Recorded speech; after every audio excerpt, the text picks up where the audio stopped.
Hi, everyone. This is Dr. Betty in Southern California, and I'm so excited to have for you Keith Ferrazzi. Keith, good morning. How are you?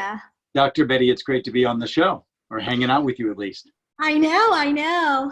So just so the audience knows who we're talking about, this is Keith Ferrazzi, and you were the author of Never Eat Alone, which is the one book that I was just so impressed with. I must have bought over 3,000 copies of that book, and I've given it to just about every one of my employees and have done all kinds of different things. And so when I heard about this latest book that you have done, I've been doing transformations in financial services for over 25 years.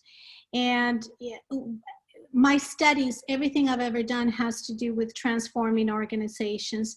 In this book, I mean, your essence and your mantra of co-elevation, yeah. And that's so amazing to me because it really hits. And then regardless of anybody's title, I mean, it can go, and you say it, from the mailroom to the boardroom. So tell us about that, Keith. Tell us about your book. Absolutely. So when I wrote the book, Leading Without Authority, what I was really focused on was how do we create transformational change inside of organizations? And at the same time, how do we create organizations and leaders that are radically adaptable? And what I recognized is that there's no way that anybody can do that as a singular unit. If we continue to live within our organization charts, if we continue to live within our silos and our divisions, you talked about financial services and banking. You know, there are so many different divisions and functions within a financial services institution. If we don't create value across those divisions, we are not going to be able to compete against the innovative solutions that are coming up in the Bay Area in financial services, just as an example, right? Yes. So that requires every leader to lean in and first ask the fundamental question. For myself to be transformational, who's my team? And my team has nothing to do with my org chart. My team has nothing to do with the people that report to me. A team is defined by the network of individuals that you need to achieve what you're trying to achieve. And sometimes it's not even people inside the company. So to be truly transformational, we need to be able to look beyond the traditional boundaries and the shackles of organization design and begin to look into creating a team of people committed to a mission, but also committed to each other. We need a team that has high degrees of psychological safety so that they can wrestle ideas, they can challenge each other, they can build the kind of accountability that doesn't just rest on you as a leader, but the kind of accountability that is also peer-to-peer. That's what Leading Without Authority is. We've had 23 CEOs of companies ordain this book as the operating model of leadership, you know, in a post-COVID world, including Andy Sieg of Merrill Lynch, speaking of financial services. That's fantastic. So I'm thinking about a team, and I'm thinking when I'm leading a division of an organization, my team in the traditional way of thinking about a team is who reports to me and the original hierarchy. What you're doing is you're breaking through that.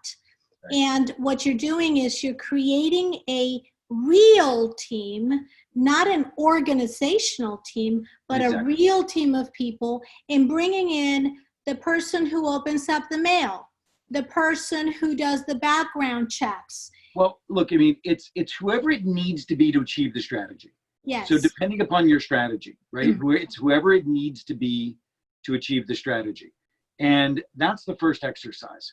And it might be somebody at the lowest level of the organization to the highest level of the organization, but it also might be your customer. And so really asking, who am I co-creating a breakthrough solution with? That's really the essence of the question. And then how do I, I talk in the book, how do I earn permission to lead somebody that doesn't report to me, right?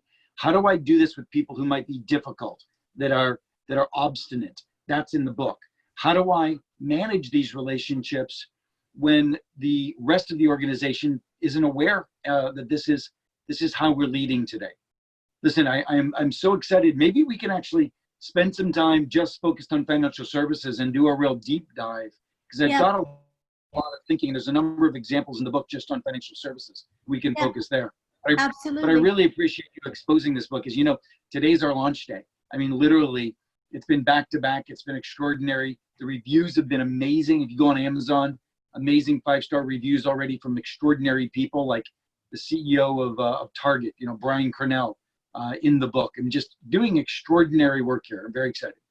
I'm very excited about the fact that you are taking this book right now, this weekend, today, the day after we start to open up California and our country's beginning to open up. Our leaders are at the highest levels have made the decision to open it up. And you, right along with everyone, are opening up a new wave of thinking, a futuristic way of thinking, where you're breaking down, just like with COVID, we've broken out of a shell of tradition, the way we traditionally do business. You have done this for the executive. You have done this for every single level. You've broken out of the mold, and you're taking our entire country and really the entire world into a new wave of thinking. How do you create psychological safety regardless of your position, regardless of who you are, whether you're a customer or internal or external, and how you've just breaking completely out of the mold? It is absolutely brilliant what you have done, and your timing couldn't be better, Keith. Thank you so much. You're so eloquent, and I couldn't imagine a better way to end this discussion. But let's jump back on and do it again later in the week or next week. Absolutely. Let's do it again. Good talking to you, Keith. Cheers. Take care. Bye-bye. Thanks for everything. Bye.